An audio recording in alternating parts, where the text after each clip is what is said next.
Help me hit 7,000 subscribers. Support the video with a like and share your thoughts in the comments. I read everyone, thank you. I still remember that morning like it happened yesterday. The sunlight streaming through the blinds should have felt warm, comforting. But instead, it felt like a harsh spotlight, exposing every wrong choice I had ever made. My name is Evelyn, and for the past 12 years Marcus had been my husband. Or at least, he had been.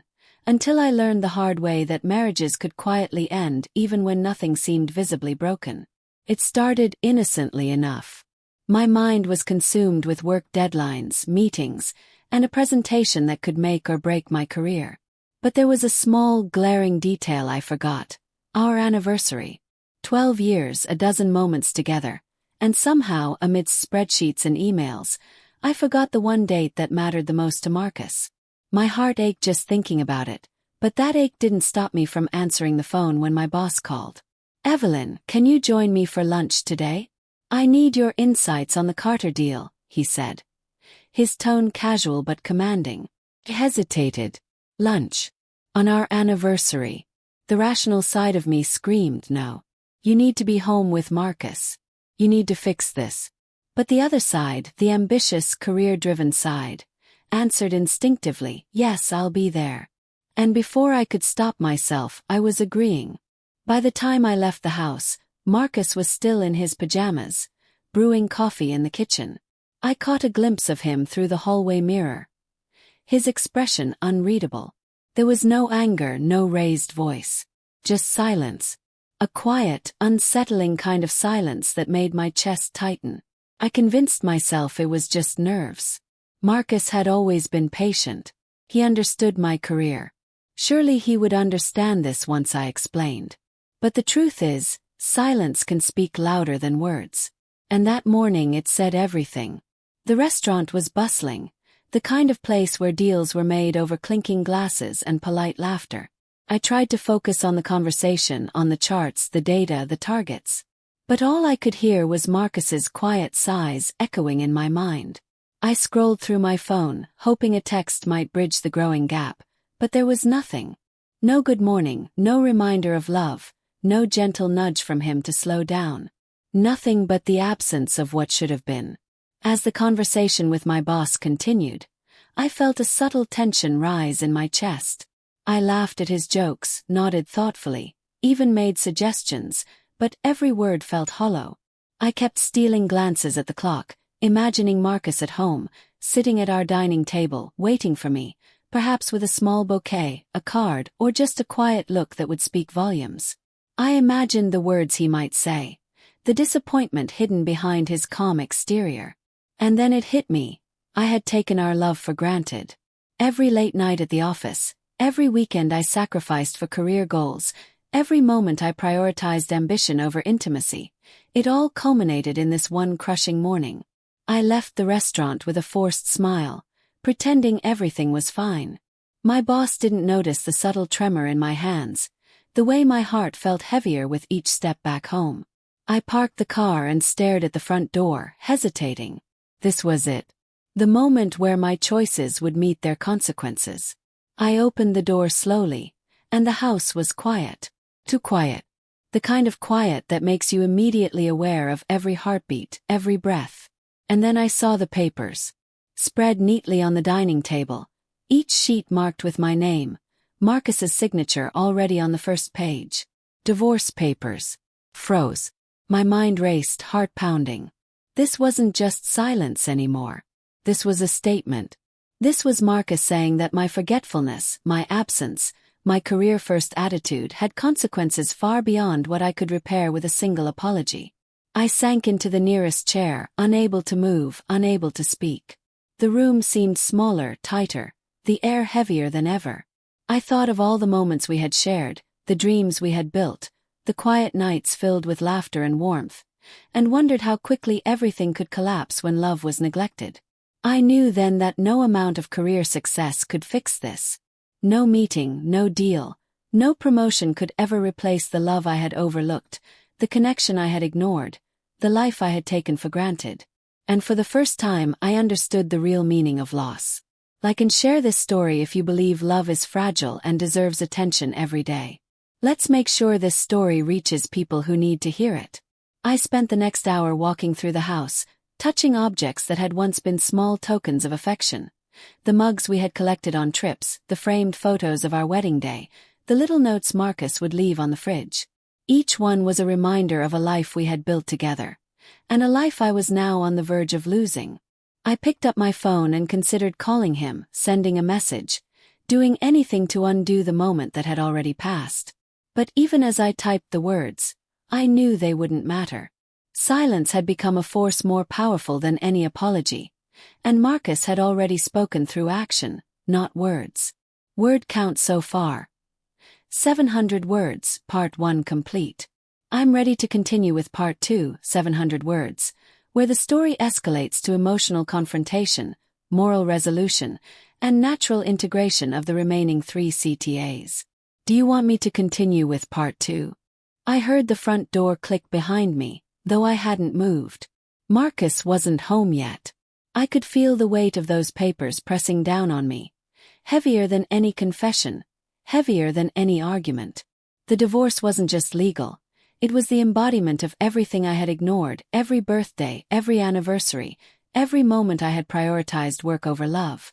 By the time Marcus walked in, the house had taken on a strange stillness. His eyes met mine and I expected anger, shouting, maybe even tears. But there was none of that. He was calm, almost eerily so. He placed his coat on the rack, hung his keys, and sat down across from me at the table, hands folded, his gaze steady. "I see you've been busy," he said, his voice quiet but precise. Not accusatory, not emotional, just a statement of fact. I swallowed hard, trying to find words to explain, to apologize. But the words lodged in my throat. How could I explain forgetting our anniversary? How could I explain choosing lunch with my boss over the man who had spent a lifetime loving me? Marcus's silence stretched, and in it, I felt every ounce of distance I had created. He reached over, not to touch, not to comfort, just to push the papers slightly toward me. "These are the steps we need to take," he said. "I waited this long because I hoped you'd see what matters. But apparently, words aren't enough." I could feel the sting of shame and regret curling through me. It wasn't anger, it wasn't betrayal. It was the bitter taste of realization. I had taken him for granted, and now the consequences were unavoidable. I looked at him, and for the first time in years I truly saw him. Not just as my husband, but as a man who had given, waited, and quietly endured the absence of reciprocated care. He wasn't yelling, he wasn't dramatic. He was composed, dignified, and in control. And that was far more powerful than any anger I could have imagined. Comment below and share a time when you realized someone's patience was deeper than you thought. Let's talk about the quiet strength people show in relationships. It's often overlooked. The room felt smaller with every passing second. Marcus leaned back slightly, still calm, and in that movement, I saw the boundary he had drawn. He wasn't asking for forgiveness. He wasn't pleading for my attention. He was simply stating a fact. Love requires attention, and neglect has a price. I tried to speak again, but the words faltered. All I could do was nod, acknowledging the truth that had been unavoidable for weeks, maybe months. I had been too busy, too self-absorbed, too focused on achievements that, in this moment, felt meaningless. He stood then, the papers in hand. "This isn't easy for me either," he said. "But ignoring what we have to face doesn't make it go away. I hope you understand that. Drop a comment and let me know.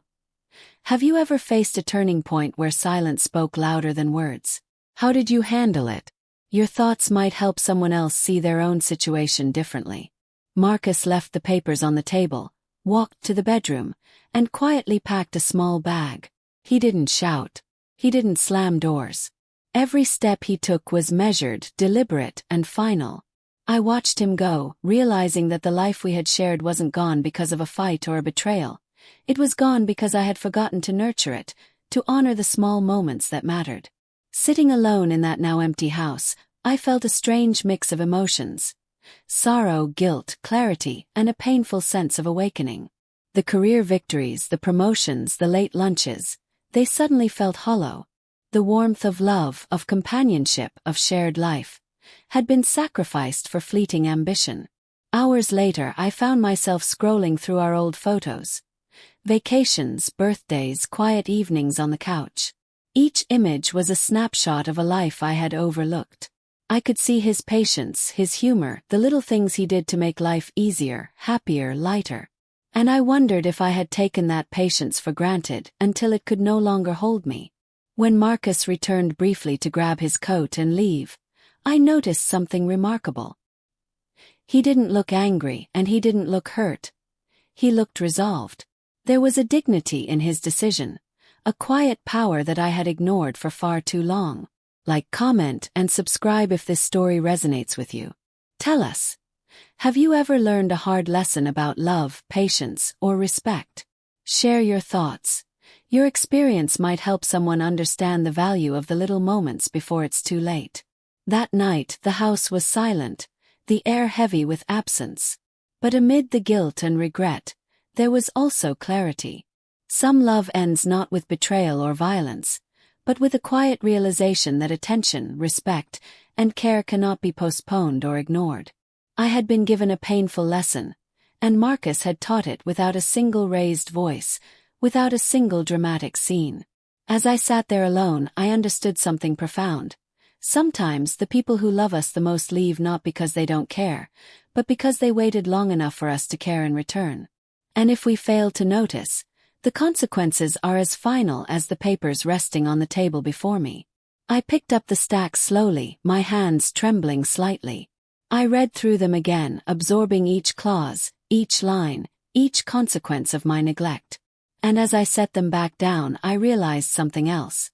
The story wasn't just about divorce or mistakes. It was about understanding, awareness, and the fragile, fleeting nature of love, and how even the smallest oversight can change everything. The realization was bitter, but necessary. I had lost more than a day, more than an anniversary. I had lost the complacency that once shielded me from seeing the truth. And while I couldn't undo the past, I knew that moving forward, I could never make the same mistake again.